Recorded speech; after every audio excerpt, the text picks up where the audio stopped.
అనుకోకుండా గత కొన్ని రోజుల నుండి అధికారులు మరియు ఈ యొక్క ఐకేపీ నిర్వాహకుల నిర్లక్ష్యం వలన ఉమ్మడి మచ్చిపాడు గ్రామంలో ఒక దాదాపు 30,000 బస్తాలను ఐకేపీ సెంటర్లోనే ఉండడం జరిగింది.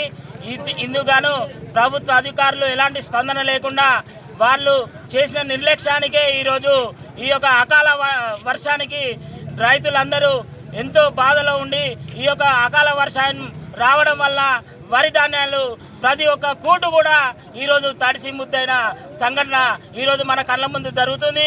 దీనికి కలెక్టర్ గారు కావచ్చు, అగ్రికల్చర్ ఆఫీసర్ కావచ్చు, వెంటనే స్పందించి ఈ యొక్క వరి ధాన్యాన్ని, తడిసిన ధాన్యాన్ని ఏ ఒక్క బస్తా కూడా కట్ చేయకుండా రైతులకు ఈ కొనుగోలు కేంద్రంలో ద్వారా వెంటనే లారీలను పంపించి వాళ్ళు ఈ యొక్క రైతులను ఆదుకోవాలని ఈ యొక్క ఉమ్మడి గ్రామ మచ్చిపాడు తరపున తెలియజేస్తున్నాము.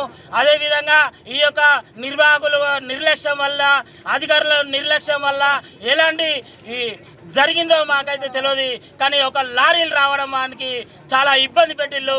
రైతులను కూడా గత నెల రోజుల నుండి కూడా ఒక టోకెన్ ముందున్న, ఒక టోకెన్ వెనుకున్న వారికి కూడా కాంటబెట్టి పంపించడం జరిగింది. అలాంటి నిర్లక్ష్యం వల్ల ఈరోజు ఈ యొక్క నష్టపరిహారము ప్రభుత్వం కూడా ఎవ్వరికి ఎలాంటి నష్టపరిహారము ఇబ్బంది లేకుండా కూడా ప్రతి ఒక్క గింజకు ధర కల్పించి వారిని ఆదుకోవాలని ఈ యొక్క రైతుల పక్షాన ఈరోజు తెలియజేస్తున్నాము.